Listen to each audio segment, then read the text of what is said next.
Assalamualaikum warahmatullahi wabarakatuh.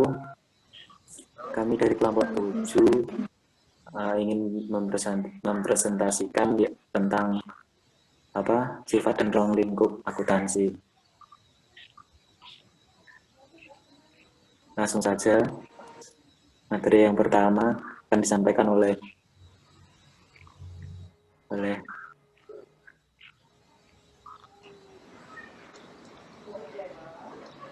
Vena. Iya, Vena, kamu Vena. Adel. Oh, Adel. Baik, saya akan menjelaskan materi pertama mengenai definisi akuntansi dan teori akuntansi. Yang pertama yakni definisi akuntansi. Menurut American Institute of Certificate Public Accounting, pada tahun 1941 mendefinisikan akuntansi sebagai seni mencatat, menggolongkan, dan meringkas transaksi dan kejadian yang bersifat keuangan dengan cara tertentu dan dalam bentuk satuan uang serta menafsirkan hasil-hasilnya. Definisi lain dinyatakan oleh Accounting Principles Board tahun 1970. Bahwasanya akuntansi adalah suatu kegiatan jasa. Fungsinya menyajikan informasi kuantitatif tentang lembaga-lembaga ekonomi, terutama yang bersifat keuangan, yang bertujuan agar berguna dalam pengambilan keputusan ekonomis. Next.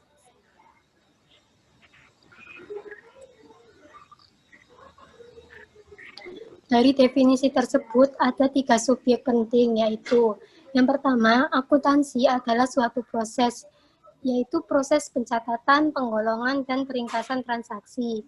Yang kedua, akuntansi memproses transaksi keuangan dengan cara yang mempunyai pola tertentu, bukan sembarangan, dalam artian menggunakan satuan uang sebagai alat pengukurnya. Yang ketiga, akuntansi tidak sekedar proses pencatatan, penggolongan, dan peringkasan belaka, melainkan meliputi juga penafsiran terhadap hasil dari proses-proses tersebut. Next.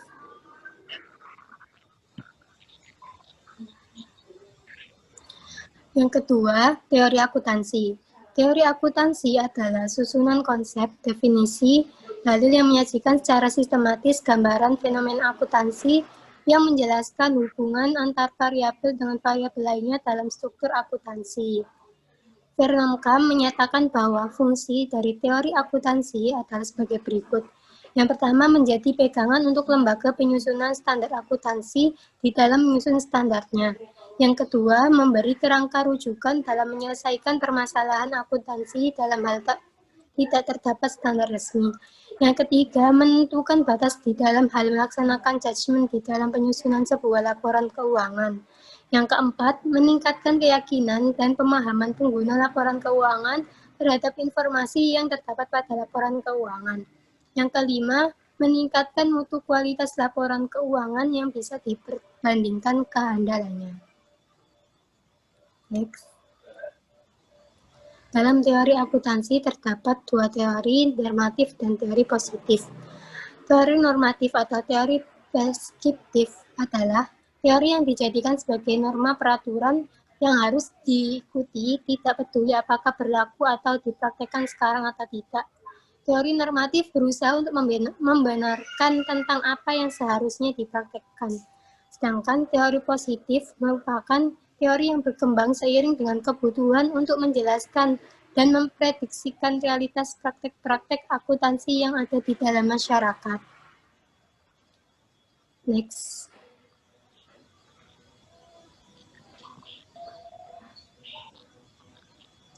Baik, selanjutnya yaitu ada kelembagaan dan badan-badan otoritas dunia. Untuk badan-badan otoritas dunia yaitu ada yang pertama ada American Institute of Certified Public Accountant, yaitu merupakan organisasi yang berkoordinasi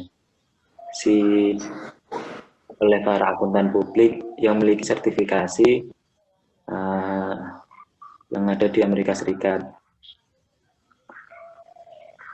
Organisasi ini memiliki 2 komite teknis senior, yaitu ACSPC dan AUSEC. Dia memiliki kewenangan yaitu mewakili ICPI dalam menanggapi masalah akuntansi dan pengauditan. Terus yang kedua yaitu ada American Accounting Association, merupakan organisasi untuk para akuntan dari bidang akademik maupun individu yang tertarik dengan perbaikan teori praktik maupun teori akuntansi. Terus yang ketiga yaitu ada The Financial Accounting Standard Board atau FISB, yaitu merupakan penggantian APB pada tahun 1973 sebagai badan yang bertanggung jawab untuk menetapkan standar-standar akuntansi. Terus yang keempat yaitu ada Securities and Exchange Commission atau disingkat dengan SEC, dibentuk pada tahun 1934 yang bertanggung jawab menangani administrasi dan regulasi mengenai pasar saham dan menjamin laporan serta pengungkapannya yang memadai dari setiap perusahaan di Amerika. Next.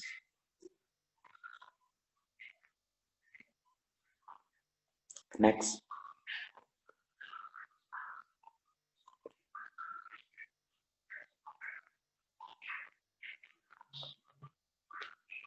Yang kedua ada yaitu sejarah perkembangan kelembagaan dan standar akuntansi di Indonesia.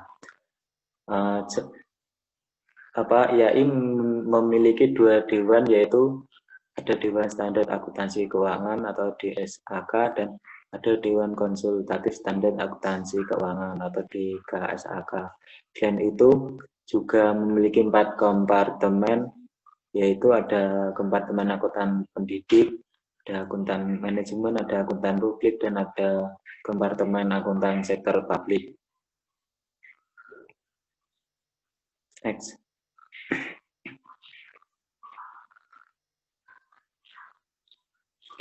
Untuk perkembangan standar akuntansi di Indonesia yaitu pada tahun 1973 untuk persyaratan pelaporan keuangan, yaitu berdasar pada pedoman yang dikeluarkan dalam Kitab Undang-Undang Hukum Dagang yang hanya menghendaki pembukuan seadanya. Terus pada tahun 1973 tepatnya yaitu IAI membentuk komite ad hoc untuk mengembangkan prinsip akuntansi Indonesia yang akhirnya mengadopsi prinsip akuntansi. Selanjutnya pada tahun 1990-an muncul tuntutan atas standar akuntansi yang berkualitas dan komprehensif dari para investor, kreditor, dan pemberi pinjaman. Akhirnya IAI mengadopsi International Accounting Standard (IASB) yang diberi nama PSAK. Next.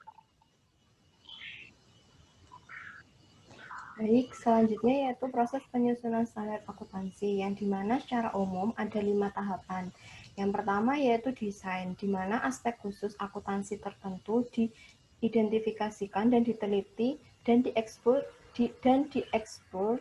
di-exposure draft diasihkan. Yang kedua yaitu approval, draft direview dan disetujui sebagai standar jika layak. Yang ketiga yaitu education, yaitu penjelasan kepada penyusun dan pemakai laporan keuangan tentang pengaruh dan implementasi standar yang baru. Yang keempat yaitu implementation, yaitu ketentuan dalam standar yang diaplikasikan dalam perusahaan. Yang kelima yaitu enforcement, yaitu pengawasan dan pemberian sanksi bagi yang tidak menerapkannya. Selanjutnya yaitu adalah efficient market hipotesis. Efficient market hypothesis ini adalah sebuah teori investasi yang menyatakan amat mustahil untuk mengalahkan pasar, karena efisiensi pasar menyebabkan harga saham selalu sudah memperhitungkan segala informasi yang dapat mempengaruhinya. Dengan kata lain, bahwa investor itu tidak dapat mengalahkan retur pasar secara sistematis, karena harga saham adalah rasional. Selanjutnya yaitu EMH memiliki 3 asumsi menurut Schaeffer. Yang pertama yaitu investor diasumsikan akan berlaku rasional sehingga akan menilai saham secara rasional. Yang kedua yaitu beberapa investor akan berlaku tidak rasional tetapi perdagangan bersifat acak atau random sehingga pengaruhnya adalah saling menghilangkan dan tidak mempengaruhi harga. Yang ketiga yaitu investor arbiter yang berlaku rasional akan mengurangi pengaruh dari perilaku investor yang tidak rasional pada harga di pasar modal. Selanjutnya yaitu ada 3 bentuk hipotesa dari teori efisien market hypothesis, di mana teori ini sangat berhubungan erat dengan ketersediaan informasi di pasar modal dan hubungannya terhadap kondisi harga-harga saham di pasar modal. Bentuk-bentuk tersebut antara lain yang pertama yaitu hipotesis efisien pasar bentuk lemah. Hipotesis ini menjelaskan bahwa harga saham telah mencerminkan semua informasi masa lalu yang tersedia di pasar seperti daftar harga, volume perdagangan, atau short interest. Dalam perdagangan masa lalu tersebut telah tersedia di pasar dan tidak membutuhkan biaya untuk mendapatkannya. Semua investor akan berusaha mengambil keuntungan dengan cara membaca pola data dari data masa lalu jika data masa lalu tersebut mengandung sinyal yang dapat dipercaya mengenai hasil masa depan. Implikasinya adalah semua investor akan mengeksploitasi sinyal tersebut sehingga sinyal tersebut akan kehilangan nilai dan akan segera tercermin dalam harga. Yang kedua yaitu hipotesis efisien pasar bentuk setengah kuat. Hipotesis ini menyatakan bahwa semua informasi yang tersedia di pasar, termasuk informasi potensi pertumbuhan perusahaan, harus telah tercermin di dalam harga saham, seperti data lini produk, kualitas manajemen, komposisi laporan keuangan seperti neraca, paten, proyeksi laba, dan perlakuan akuntansi. Jadi, ketika seluruh informasi telah diketahui oleh para investor, maka refleksinya sudah ada pada harga saham. Yang ketiga yaitu hipotesis efisien pasar bentuk kuat, yang dimana hipotesis ini menjelaskan bahwa harga saham telah mencerminkan semua informasi yang relevan bagi perusahaan, termasuk informasi yang hanya tersedia untuk pihak internal perusahaan.